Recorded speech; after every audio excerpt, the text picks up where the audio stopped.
ท่านพุทธบริษัททั้งหลายวันนี้รายการธรรมะประทีปส่องต่างก็ได้มาพบปะกับพ่อแม่พี่น้องศรัทธาสาธุชนญาติโยมแห่งครั้งหนึ่งวันนี้เป็นวันอาทิตย์ที่23เดือนเมษายนพุทธศักราช2566ซึ่งตรงกับเดือน8เหนือเดือน6ใต้ขึ้น4ค่ำจัดยมเป็นวันอาทิตย์เป็นวันหยุดการหยุดงานของข้าราชการบ้านเมืองแต่พี่น้องประชาชนเจ้าไร่เจ้านาพ่อค้าแม่ขายก็ไม่ได้หยุดกันก็ต้องทำงานกันทำงานไปแล้วก็เขาจะหยุดเมื่อใดก็อยู่ที่ตัวเขามีความพร้อมเสร็จกิจการงานใดที่อยากจะพักผ่อนอยากจะนอนรับก็อยู่ที่ตัวเขาและท่านทั้งหลายบ่มีไผมาบังคับนี่เรียกว่างานอิสระงานเอกชนของแต่ละท่านแต่ละคนญาติโยมท่านสาธุชนทั้งหลาย2 วันที่ผ่านมาวันที่21 22เราก็ได้รับผลกระทบจากฝนตกลมฟ้ารุนแรงมเหตกเกิดขึ้นหลายที่หลายทางหลายแห่งก็ทำให้ได้รับความเสียหายอย่างพี่น้องญาติโยมที่มีสวนส้มกำลังออกพอดีส้มที่ออกแล้วก็ไปจุไปจ้ำกับมเหตกแล้วก็พี่น้องที่ปลูกพริก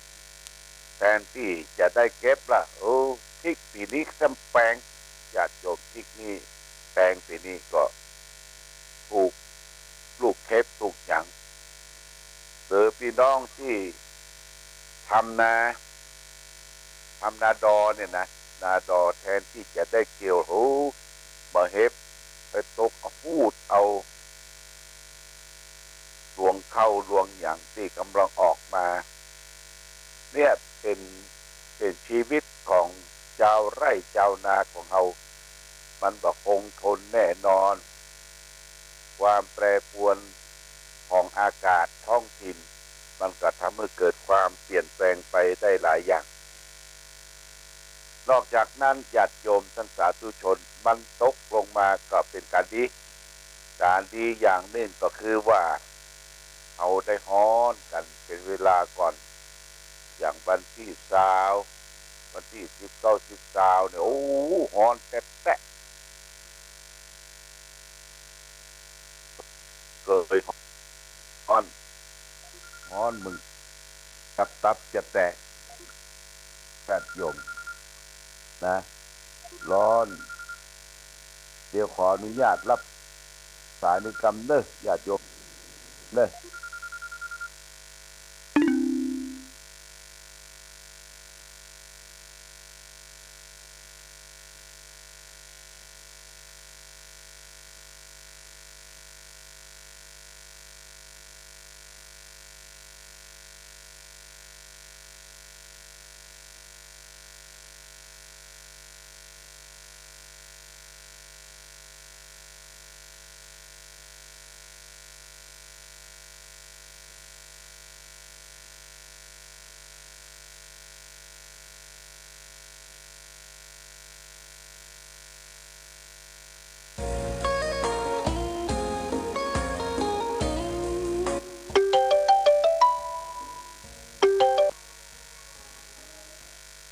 ก็ได้มีโทรศัพท์แซงเข้ามาขั้นรายการก็บอกถึงอาการป่วยหนักของท่านอาจารย์กิตติศักดิ์ส่วนส่วนเมตตาห้วยงูในตอนนี้ที่ ที่อยู่ที่โรงพยาบาลเชียงใหม่อยู่นะเพิ่นก็ได้ป่วยมาเป็นเวลาจ้านานก็อาจารย์กิติศักดิ์นี่ก็สังกัดที่วัดพระบาทอุดมเป็นคนบวชที่วัดชนประทานรังสฤษฎ์จะจากสวนโมกภาคใต้มาจำพรรษาที่สวนเมตตาธรรมญาติโยมก็ได้เกื้อกูลกันดูแลปอกอยกันก็แจ้งอาการป่วยนี่ก็เขาว่ากันต่อไปญาติโยมการเจ็บไข้ได้ป่วยการลาละดับขันเป็นเรื่องของสังขารสังขารก็คือร่างกายจิตใจเขาเนี่ยมันเป็นเรื่องของธรรมดาญาติโยมเกิดแล้วแก่แก่แล้วเจ็บเจ็บแล้วตายตายก็ได้พลัดพรากจากสิ่งที่เรารักเราชอบใจทั้งหมดทั้งสิ้นอันนี้เป็นเรื่องของสังขารธรรมเกิดขึ้นตั้งอยู่ดับไปเป็นเรื่องของธรรมดาญาติโยมในช่วงวันที่24 25 26นี่ก็ระวังเรื่องของฟ้าฝนลมแรงญาติโยมนะฟ้าฝนลมแรงเวลามันตกมันมาจะเอาใกล้ค่ำนะใกล้ค่ำตอนบ่ายอย่างเมื่อคืนที่แล้วนี่ก็มาสองกะเจ้าก็ประมาณสัก8 โมงปลายกะเมื่อคืนแถมแต่ว่าแต่คืนนี้ก็ตกดีนะญาติโยมตกดีบ่ามีฝนลมแรงแต่ประการใดเข็ดไม้เข็ดตอกอย่างที่มันเก่ามันผุมันพังอยู่บนฟ้าอยู่บนปลายไม้มันก็หักขึ้นพังลงหมู่เฮาที่อยู่ในลุ่มนี่ก็ช่วยกันเก็บช่วยกันเที่ยวช่วยกันกวาดช่วยกันทำความสะอาดเช็ดถูอย่างที่สำนักปฏิบัติธรรมนี้เขาก็อาศัยพี่น้องดาละอั่งมาลองผู้เฒ่าผู้แก่พ่อแม่ศรัทธามาบวชจำศีล4-5 คนก็ช่วยกันถึงวันนะอันนี้ก็เป็นส่วนหนึ่งที่เขาได้อาศัยคนที่มีจิตศรัทธาจิตอาสามาช่วยวัดวาอาราม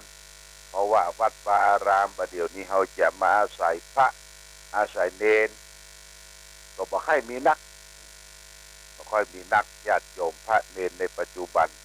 วัดบางวัดก็มีตู้เจ้าเล็กตนเดียวนะตู้เจ้าอาวาสก็ตนนั่นแหละเนรก็ตนนั่นแหละขยมก็ตนนั่นแหละบางทีกว่าขี้เหี้ยขี้โกงเอาอย่างบัดเต้าบัดตันพี่น้องศรัทธาฝากเนอะฝากวัดทุกวัดที่เฮาได้อุปถัมภ์บำรุงเป็นศรัทธาวัดนั้นวันนี้ไปช่วยกันพัดเที่ยวพัดกวาดทำความสะอาดเช็ดถูไปแล้วจะไปหวังแล้วบ่ต้องให้ไผมาอวดตนว่าเป็นคนมีจิตอาสาพัฒนาวัดไปอวดคนนั้นนี่บ่ต้องไปอวดไผเขาทำไปก็ได้แก่ตนเองมีความสุขแก่ตนเองได้ช่วยยกยอเทิดทูนวัดวาอารามเป็นรมณียสถานเป็นสถานที่ร่มรื่นญาติโยมนะไปวัดเอาไปอย่างไปพ้องเอาอย่างใส่ใต้รถไปก็คือไม้กวาดยูเนี่ยยูแล้วก็ยูอ่อนแล้วก็ไม้กวาดแข็งก็คือสลาดแล้วก็น้ำคุจะไปขอน้ำคุรูปเจ้าที่วัดก็ได้น้ำคุเหลืองน้ำคุนั่นก็มีที่ทำความสะอาดห้องน้ำมีน้ำยาเช็ดถูห้องน้ำเนี่ยทำไปเถอะญาติโยมท่านสาธุชนเพื่อความสุขของวัดวาอารามความสุขของชุมชนความสุขใจของหมู่เฮาและท่านทั้งหลายนะอันนี้เป็นเรื่องที่เราจะต้องช่วยกันพุทธบริษัทจะไปทิ้งวัดวาอารามบางคนนี่มันวัดตัวเก่าบ่ไว้นะผู้เจ้าวัดตนตัวนี่บ่ไว้แอวไปเข้าไว้วัดตนนั้นตนนี้เปิ้นปากันไปแว่ไปนั่นแว่ไปนี่อันตัวเก่าวัดเฮาตัวเก่าเปิ้นมองหรอเจ้าว่าก็มองคนบ้านไกลชิดก็มองวัดเฮานี่มันอย่างเปิ้นบ่มาเปิ้นยังบ่เข้า แว่ไปหั่นแว่ไปนี่กินจานที่ไหนก็ลิงลู่กันไปอย่างนี้ว่าโบราณเพราะว่าพระวัดตัวบ่ไหวไปไหวพระวัดอื่นนี่เพื่อเขาสังคมบ้านสังคมเมืองก็จะมองเพราะฉะนั้นดูแลบ้านเขาก่อนบ้านเขาก็เหมือนกันที่บ้านที่จองมันอกมันรุกมันอกมันปุมันลกเที่ยวกวาดเช็ดถูเก็บไว้เป็นสัดเป็นส่วนหม้อไห้ตะไลฟากในโรงครัวเนี่ยกินแล้วต้องล้างทันทีญาติโยมกินแล้วต้องล้างทันทีปากเอาห้อยไว้ยังเก็บจ้อนไว้ที่ไหนส่วนไหนจะไปคือมันเหี้ยหายยายาดนะเหี้ยหายคกหายตะไลปากเหี้ยหายยายาด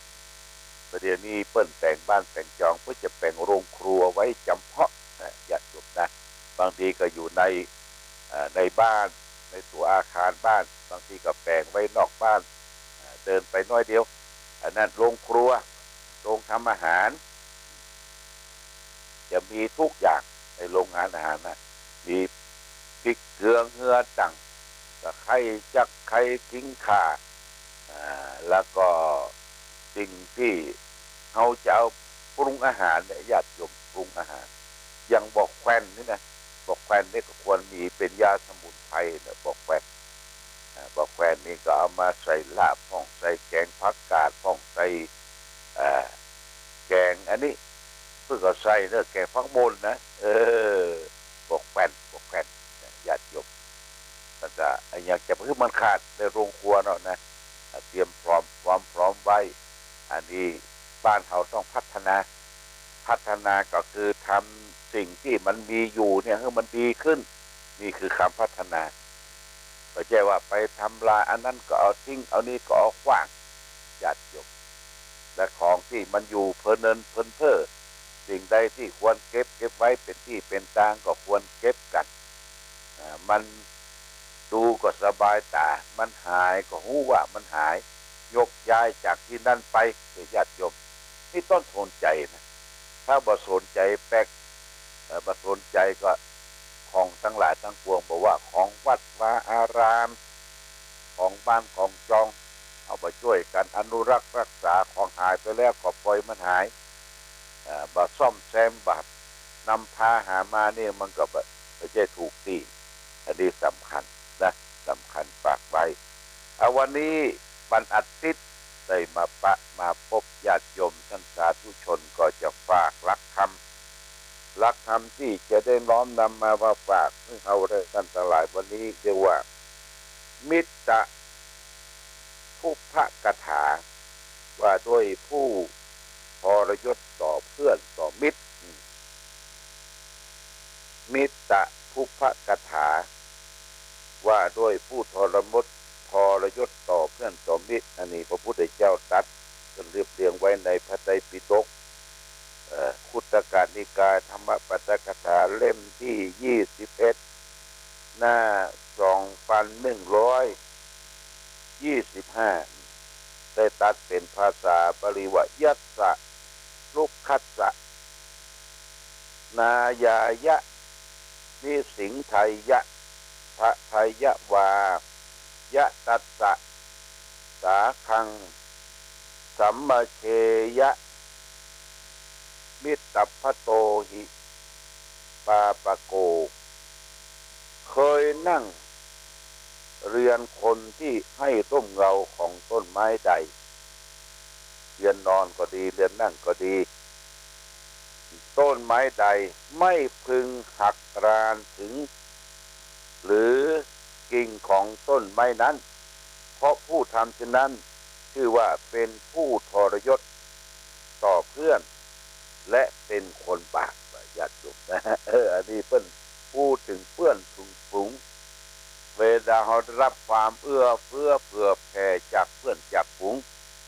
ได้มาอาศัยร่มเงาของต้นไม้คุณว่าจะไปหักรานกิ่งไม้ที่ฮือร่มฮือเงาอย่างเขามาอาศัยวัดก็เช่นเดียวกันญาติโยมอาศัยวัดคือวัดได้อาศัยเขาปัดผิวปัดกวาดทำความสะอาดเช็ดถูท ทำนั่นทำนี่ไม่ใช่ว่านอนงอตีนงอมือเจ้าอาวาสเจ้าหลวงบอกคือทำก็ย่าเหตุเรื่องทำก็ย่าเหตุเรื่องเหมือนกับซิวญาติโยมดูเจ้าซิวเน้นซิวอ่ะซิวนี่ต้องตอกหัวซิวนะมันถึงจะเข้าไม้จิตอาสาก็ต้องเปิ้นจำก็ต้องเปิ้นบอกเนี่ยอย่างโบราณเพิ่งว่าไปพักบ้านเรือนท่านไปอาศัยบ้านเรือนท่านไปเอี่ยวไปแหวงปั้นวัวปั้นควายให้ลูกท่านเล่นอย่าไปอยู่เฉยนะอยู่เฉยมาได้ญาติโยมนี่อันนี้เป็นเรื่องของเพื่อนของฝูงเพื่อนของฝูงเพื่อนที่แท้อย่างเพื่อนเปรียบเทียบว่าเอาไปพักอยู่ใต้ต้นไม้อาศัยร่มเงาหายฮ้อนหายอย่างแล้วก็จะไปฮักกิ่งรานต้นไม้ญาติโยมจะไปฮักกิ่งรานต้นไม้ที่ฮือร่มฮือเงาแก่เฮาเนี่ยเป็นคนอากาตันยูคนอากาตันยูต่อเพื่อนต่อฝูงต่อสิ่งที่ฮือร่มเงาอ่ะเป็นคนบัจเจริญนะญาติโยมเป็นคนบัจเจริญไปที่ไหนก็รังเกียจเกียดฉันแก่บุคคลอื่นนะเพราะฉะนั้นเราจะต้องเอื้อเฟื้อเผื่อแผ่แก่กันและกันเปิ่นพ้องเฮาพ้องมีอย่างก็ลิงลู่ช่วยกันอนุเคราะห์สงเคราะห์ซึ่งกันและกันเราต้องช่วยกันญาติโยมอย่างยกตัวอย่างเช่นเปิ้นจะมีเลี้ยงอาหารเลี้ยงเข้าเนี่ยญาติโยมเลี้ยงอาหารเลี้ยงเข้าอย่างวัดวาอารามก็ดีสถานที่เราได้ไปพักโรงแรมก็ดีที่ไหนก็ดีเนี่ยเปิ้นจะเลี้ยงแบบบุฟเฟ่บุฟเฟ่นี่เปิ้นจะทำอาหารข้าวหวานน้ำปานะมายายฮะนะแล้วก็เขาก็จะไปตักละไปตักนี่ไม่ใช่เขาจะเอาเฉพาะอิ่มเฉพาะตนคนเดียวญาติโยมต้องพอมาตั้งหลังพอตั้งคนอยู่ตั้งหลังบางทีเพิ่นมาตั้งหลังคนมาก่อนเลี้ยเหี่ยมดเลี้ยไปมดของที่ดำลำมาได้แบ่งกันกินกันใจญาติโยมอย่างที่เขาไปพักโรงแรมก็เหมือนกันไปพักโรงแรมนี่เพื่อจะเอาคูปองเขานะแจกคูปองก่อนนี่คูปองที่สำหรับไปรับประทานอาหารพอโรงอาหารเปิดเขาก็เอาคูปองนี่ไปโชว์ที่ประตูว่าได้รับอนุญาตเข้าไปแล้วก็ตรงไปหาที่เปิ้นยายถาดยายจานยายจ้อนไว้ก็ไปเอาจานเอาจ้อนแล้วก็ไปตักเอาอาหารเข้า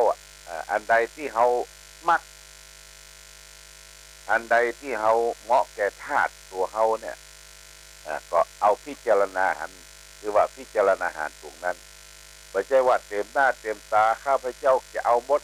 เอามาเป็นกล่องพะเนินเทินเทิกกินบะเสี่ยงญาติโยมรับประทานบะเสี่ยงรับประทานเรื่องมันเสียนิสัยของคนที่มีจิตใจอาโภคโลภมากนี่ญาติโยมนะอาโภคโลภมากนี่บดีแล้วมากินบะเสี่ยงของเศษของหล่อนะมันก็เพื่อจะเอาทิ้งจะได้และคนอยู่ตั้งหลังเขาจัดนักนะไม่ใช่ว่าเขาจะซื้อนี่ซื้อเต็มที่ไม่ใช่เขาจะต้องเอื้อเฟื้อเผื่อแผ่ซึ่งกันและกันนะเพื่อเอานั่นน้อยนี่น้อยเอาแต่พอดีกินให้มันหมดญาติโยมเพิ่นว่าไปพิจารณาหารเนี่ยทุเจ้าก็ส่งเพิ่นไปแบบไปพิจารณาอาหารเนี่ยไปตักใส่บาตรแล้วก็รับอาหารในบิณฑบาตแต่พอดีทั้งข้าวทั้งหวานทั้งเผ็ดทั้งเค็มเอาใส่ในบาตรนะแล้วก็มานั่งปาฏิสังขโยก่อนเรียกว่าพิจารณาปัจเจเวกอาหารก่อนว่าอาหารที่เขาจะกินจะดื่มลงไปเนี่ยคือมันเป็นประโยชน์ต่อร่างกายทำแล้วจะได้ทำความเพียรสืบต่อกินแต่พอดีญาติโยมบางฮื้อน้อยจนเกินไปบางฮื้อมากจนเกินไปจนเหลือเอาไปทิ้งไปขว้างนี่มันบ่เป็นประโยชน์แล้วก็มาทำให้เกิดประโยชน์มาได้สอนเอารู้จักมัธยัสถ์อดออมนะ เนี่ยกินแต่พอดีใช้แต่พอดีบริโภคแต่พอดีนะเวลาไปรับอาหารข้าพเจ้ามารับก่อนข้าพเจ้าเลี้ยหมดเอาหมดนี่บ่ใจนะญาติโยมคือไปพิจารณาอาหารเนี่ยคือไปพิจารณาว่าอันใดที่เอานั้นน้อยนี่น้อยแบ่งกันเพราะว่าเอาไปเลี้ยให้หมดเนี่ยเขามีจิตโลภอ่ะเป็นคนโลภที่โลภมาก็กินบ่เสี่ยงมาก็เอาไปเพียคนนั้นคนนี้บดีญาติโยมบดีเนี่ยเวลารับประทานอาหารแบบบุฟเฟ่เนี่ยหลวงพ่อก็จะลักพอไอ้กิโลพ่องไอ้เอานักพ่องนะเนี่ยเอาแต่พอดีกินเพื่อยังอัตภาพชีวิตที่มีอยู่อย่างตึงวันนี่ก็เหมือนกันญาติโยมอาตมาก็กินนักประชันนักแต่ก่อนได้กินจนว่ากินข้าวแล้วกินน้ำมาได้วะยึงอ่ะตอนนี้กินแต่พอดีน้อยกินแล้วบางมันพอเป็นกระชายมันเป็นต้นทุนของการกินยาเพราะว่าต้องว่างเขาเนี่ยต้องกินยาเบาหวานพ่องยาลดความดันพ่องอย่างพ่องในญาติโยมถ้ามีอย่างห้องต้องเนี่ยมันจะไปกัดกับเพราะอาหารเขาจะเป็นแผลนะเพราะฉะนั้นกินแต่พอดีใจแต่พอดีดำเนินชีวิตแต่พอดีคำว่าพอดีนี่คือทางสายกลางทางมัชฌิมาปฏิปทาคือทางสายกลางมันนักจนเกินไปประยชน์ยานจนเกินไปประเข่งจนเกินไปนี่ฝากไว้ญาติโยมท่านสาธุชนทั้งหลายเอาละวันนี้รายการธรรมะประทีปส่องต่างได้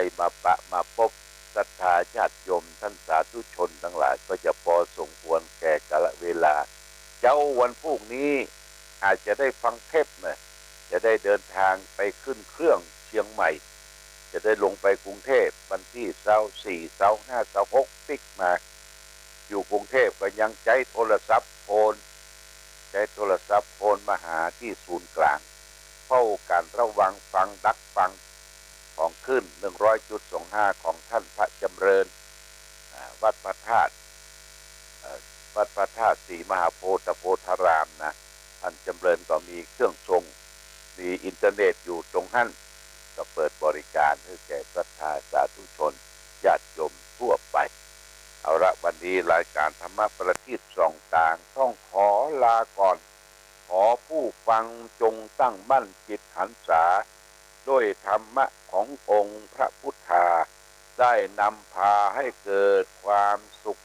สงบเย็นขอเจริญพร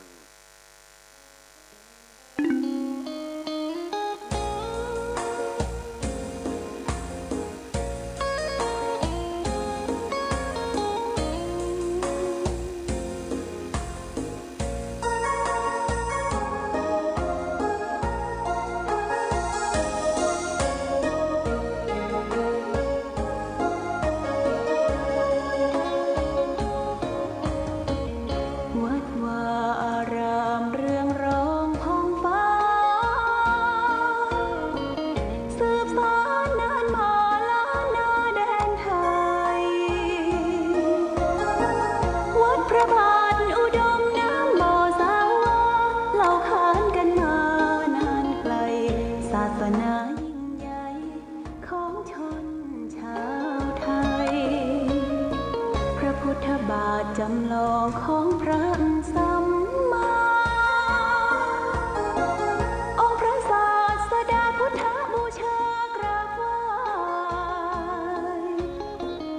องค์พระเจ้าฝังอุดมศิลป์ผู้สร้างสรรค์มานานไกลนามอุดมก้องไป